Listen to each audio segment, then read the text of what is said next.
If you enjoy what you hear here today, please consider supporting me on my Patreon page. Every dollar helps, and you get to see content that you won't see here. Chapter 5. The Regalia. Queen Draco's Hive. The journey had been long and tiring, but relatively simple and routine.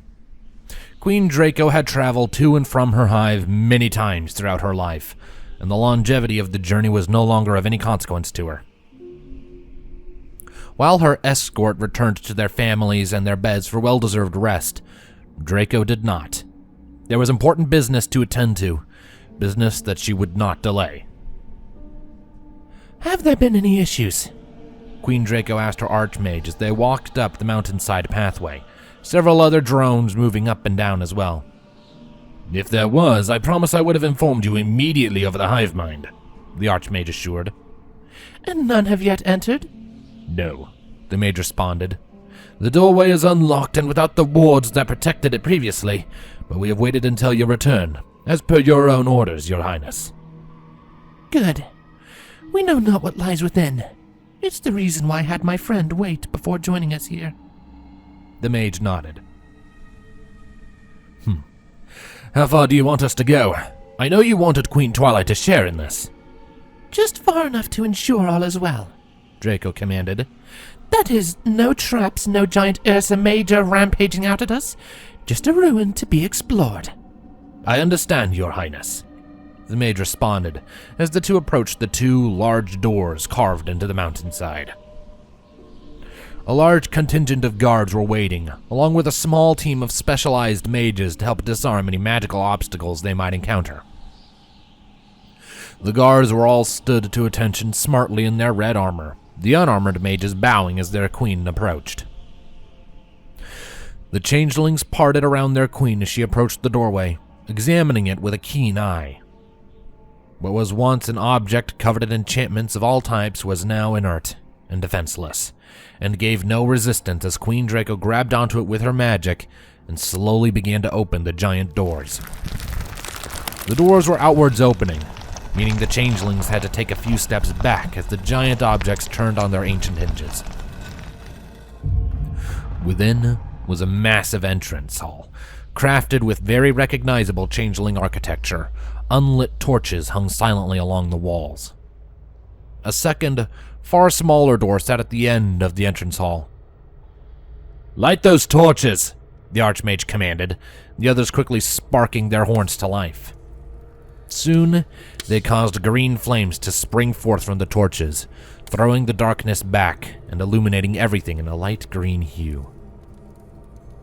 The changelings cautiously entered, each and every one of them keeping an eye out for trouble as Queen Draco led them inside. 7 of the guards moved to secure the entrance, as the others, about a dozen changelings, continued with the queen towards the second doorway. This door opened with no issues, revealing a long, pitch-black hallway beyond. "No wards detected thus far," the archmage commented, horn alight with a detection spell. "I don't think whoever built this place ever expected us to get this far."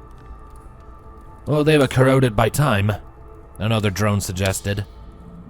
"Don't get complacent just yet. Stay on alert," Queen Draco commanded, entering the corridor and lighting a few of the torches along the walls with her own magic. The queen peered down the hallway now that it was lit, trying to spy anything she could. It's just a hallway, and it goes deeper into the mountain. Much deeper, Draco noted. I do not see any other doorways or passages along the edges. If this were a hive, I would expect at least some other passage and tunnel, the archmage commented. What is this place? Draco glanced back at the changeling, but didn't answer, for she did not know. She had expected it to be a long-lost hive, but the theory of it being a tomb was still not out of the question. It could be a changeling's final resting place, the central chamber being at the end of the hallway, Queen Draco stated. We shall have to press on. Why bury the main chamber so deep, though? The archmage asked. Ever heard the old story of those dwarf ponies digging too deep? one changeling commented. I'm getting that feeling right now. The Archmage's glowing blue eyes rolled in bemusement. 1, this place was built by changelings. 2, you've been reading too much equestrian fiction. Enough, Queen Draco commanded. Stop your bickering and stay close to me. We're going further in.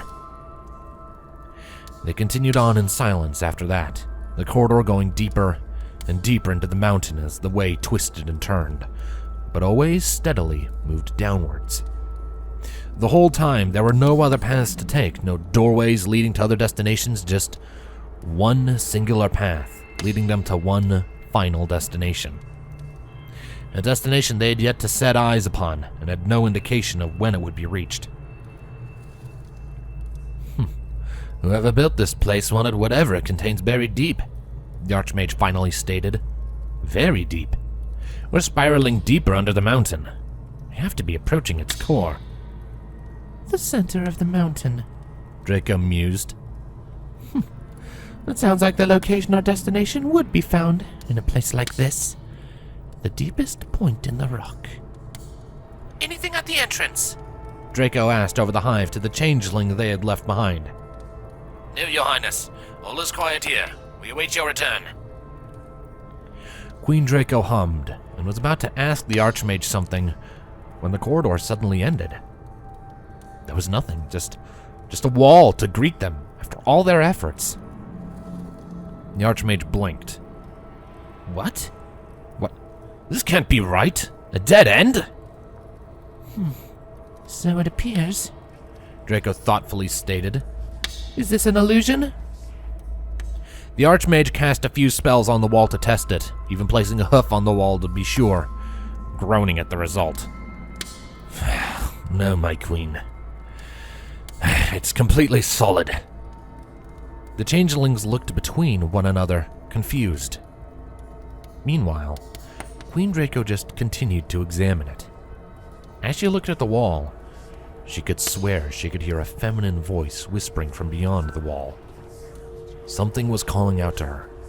Something from beyond the current barrier that blocked the way. The Archmage sighed, dejected. Well, what do we do now? Simple, Queen Draco stated, lighting up her horn and unleashing the full force of her raw magical power against the wall in front of her. The drones ducked backwards as dust blasted down the hallway. Small, harmless shards of rubble sprang against their hard chitin. When the drones looked up again, they saw the wall had been obliterated, and beyond was a gigantic, magnificent chamber. An open cavern that contained a single staircase leading to a raised platform in the center of the rounded chamber. Atop the stairs, they would find a podium, wherein was the content Some Pony had been so desperate to keep hidden away from the world. Their destination had been reached. How did you know? The Archmage inquired. a feeling, Queen Draco responded, moving on into the chamber and examining the staircase with great interest, the whispers increasing while encouraging her to ascend. Draco grew concerned, but something about those whispers were extremely compelling. Do any of you hear that? The changelings looked towards the Queen in confusion.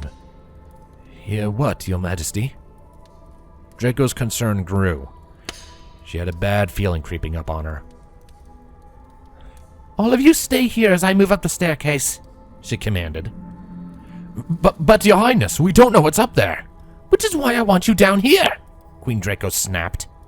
I am a queen. I can handle myself. Despite their protests and hesitation, the drones did as they were commanded, as Queen Draco moved on forwards. She began to ascend the stairs, one careful step at a time. Her horn was alight, scanning for any obstruction she might encounter. Nothing blocked her way as she reached the top, stepping onto the central circular platform as her gaze landed on a singular podium in its center. On the podium sat a simple piece of regalia, a chest piece to be exact. Its shiny surface was a deep black with silver detailing, A single gleaming green gem sat snugly directly in the center, and Draco could see her own reflection looking back from the short distance. She wanted it. Her gaze was fixated, the whispering goading her forwards, encouraging her to take it. A pressure on a specific section of her mind was building, the part of her mind allowing for the Hive connection with all of her changelings, the very source of her Hive mind. All of the drones began to feel it too, and the ones at the bottom of the staircase began to get worried, moments from following the Queen up, despite her command. Draco now stood just in front of the Regalia.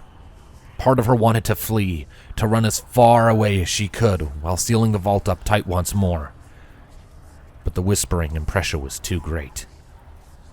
Draco reached to hoof out, but recoiled when one of the wards surrounding the Regalia gave her a warning shock.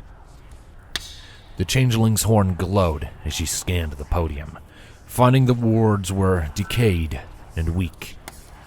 It was a simple matter to disarm them, freeing their prisoner at long last. Put it on.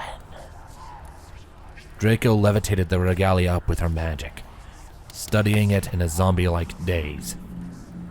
Place it up on your chest. In one swift motion, Queen Draco latched the Regalia onto herself. The chest piece erupted into a red glow on contact, and Draco clutched her head, screaming in pain. The pain was felt throughout the Hive mind. All of Draco's drones, no matter their location, dropped to the floor with their hooves held onto their heads. Draco tried to stand, only to fall, and she tried to pry the Regalia from her but found herself faltering in the attempt. Her eyes glowed red, and she felt the presence of another invade her hive. You've done well, my subject. You shall prove useful.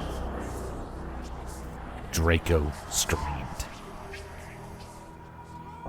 At that moment, far away in the Crystal Empire, inside the palace, several ponies were surrounding two changeling couriers who had been delivering goods in trade for love from the Crystal Heart. Princess Miyamura Cadenza and Prince Shining Armor were among them, having been talking with the two couriers moments later. What's happening? Cadence shouted towards her husband, scanning the pained changeling with her horn. I don't know! Get a doctor! Shining commanded. Then they stopped. The two drones began to relax. Their breathing labored. However, panicked looks began to descend on their faces, their eyes darting left to right. Are you all right? Princess Cadence asked. What happened? It's gone. One of the changelings responded. The hive mind, it's gone. It's gone. It's gone. What? What do you mean? Something happened, the other shakily stated. Our queen was in so much pain, and then she cut us off. She cut us all off from the hive mind. Why? Why would she do that? Shining Armor looked towards his wife, worry written on his face. We need to contact Twilight.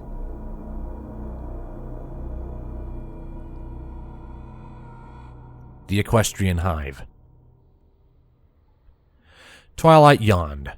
Night was falling fast, and she was retiring to her chambers to get some welcome sleep. She had just come from a meeting with Prince Blueblood that he had been pushing for, and that she had had to delay due to Draco's visit and the revelation of the ruin. Still, it was done, and the unicorn was on his way back to Canterlot at that very moment, so she could rest. Her chambers were in sight, the two guards outside saluting as she approached. Your Highness, I take it you're resting for the night? Queen Twilight gave the guards a small smile. I am. Make sure I'm not disturbed unless absolutely necessary. That may be now, Spike stated as he approached from the opposite end of the corridor, presenting Twilight with a letter with the royal seal of the Crystal Empire emblazoned upon it. I just got this sent to me through Dragonfire. It's apparently pretty urgent. Twilight sighed, stifling another yawn as she took the unopened letter. What could be so urgent to warrant a letter at this time of night? Twilight opened up the message, eyes quickly skimming through the words imprinted down onto it. Her expression fell dark, a mix of confusion and worry evident on her features. That can't be that. Twilight muttered in disbelief. Why? Twilight? Spike called out in concern. It's from Cadence. She says some of Draco's drones have been cut off from the hive mind. By Draco herself. The two present changeling guards exchanged looks while Spike tilted his head. Cut? What do you mean? It means they're no longer a part of her hive. She cut them off. Spike went to respond to the explanation, but just then green flames erupted from Spike's muzzle, another letter falling to the floor in its wake. This one held the seal of the Royal Sisters. Twilight wordlessly picked up the second message, quickly opening it up and reading what the message had to say. I don't believe it. What now? Spike questioned. The same thing happened in Canterlot. Draco's entire embassy in the city. Every single changeling drone there has lost their connection. The dragon's eyes widened. But why would she do that? Don't changelings have a reduced lifespan without a connection? It's true, Twilight confirmed. But there's more. Apparently each drone has described the same thing. Draco was in pain. Terrible pain. One that spread throughout every single drone. She was in pain? Spike questioned. Then, did Draco cut them off to save them from something? Twilight looked up from the letter and towards Spike, her features serious and urgent. Something's happened to Draco and her hive.